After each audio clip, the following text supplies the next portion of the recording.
What's up, you guys? I'm Rachel Demita, and welcome to the Courtside Club. I am currently in Chicago for WNBA All-Star, and I wanted to do a quick solo episode for you guys. As you can see, I haven't gotten ready yet for the day's festivities, but I wanted to go over some things that are going on around WNBA All-Star. And I actually want to start with my travel to Chicago. So I got in last night and I was shocked to see that there was like zero branding in the airport. So I was at WNBA All-Star last year, and in Indianapolis, there was like an entire basketball court that was built out in the airport, and then there was like a bunch of signage, and I feel like that happens for all sporting events like World Cup, Super Bowl, all the things. Like any city that you touch down into, like the people know immediately that there is something going on. There was literally nothing in the Chicago airport. There was actually a lot of like red, white, and blue things. Is there some sort of holiday that I don't know about that's going on? Anyway, I just wanted to mention that because, again, it just feels like another missed marketing opportunity. Where's the signage? And even coming into Chicago, like even coming into the city, driving in, I just don't see anything. So far,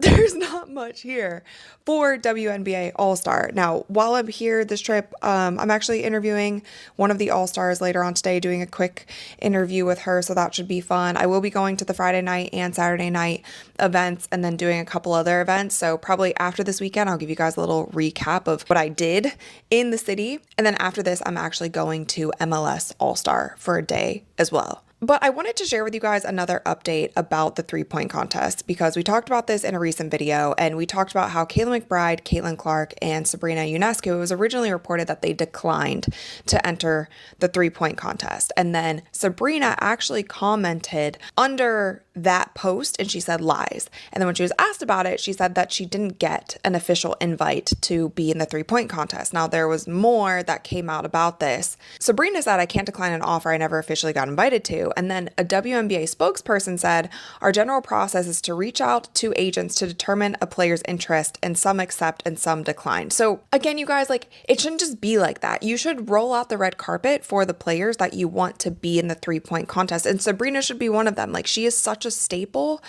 in the three-point contest. Like, she's done the NBA three-point contest. She's won multiple W three-point contests. Like, that should be somebody that you're rolling out a red carpet. You're like sending her a PR box and saying like, "Sabrina, please join us for the three-point contest." Like, it shouldn't be something where they're reaching out to agents and they're just like, "Oh, do you think Sabrina would want to?" Like, no, it shouldn't be like that. So again, I feel like it's another fumble.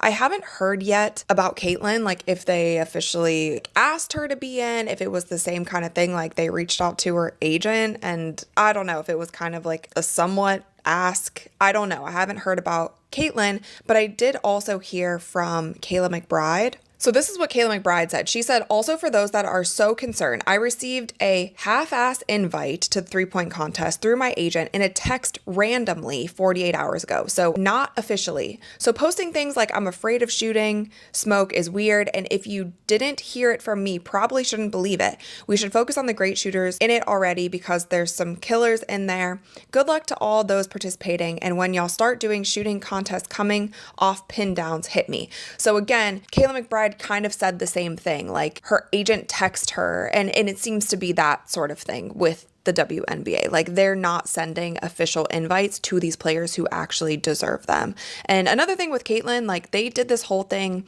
last night for the WNBA, like they did the red carpet or orange carpet, whatever, and she wasn't in attendance there. So I'm not sure why. I think she's in Iowa for something, but she hasn't arrived yet at WNBA All-Star. But again, like, it's not in her host city, and I wouldn't be surprised if she just kind of plays in the game and leaves. Like, there's a lot of times when I cover NBA All-Star, not all of the stars show up until literally like they absolutely have to be there. Now, a lot of those stars do that much later on in their career. LeBron and Steph and all of those, like maybe they'll take their time arriving at All-Star, but I don't know, maybe Caitlin Clark will be here today. Maybe she'll be in attendance at the three-point contest.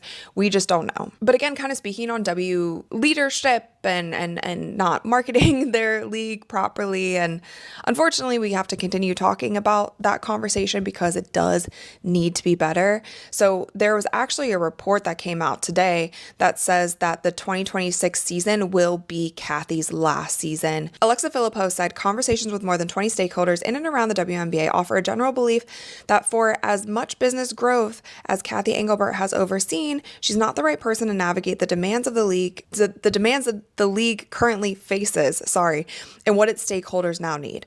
I do think Kathy thinks, well, she's done her job. She's got us financially set up in the right way. It's the other pieces that we're talking about. Jeff Hunt, who is a specialist in crisis and reputation management, who has previously worked with the MLB, ATP, WTA, the PGA Tour, he said the hole has just gotten so deep. She's in a place now where I don't really know what she does. Others said that she had a failure to develop sufficient relationship equity. Multiple find it curious she hasn't prioritized developing a closer relationship with Caitlin Clark.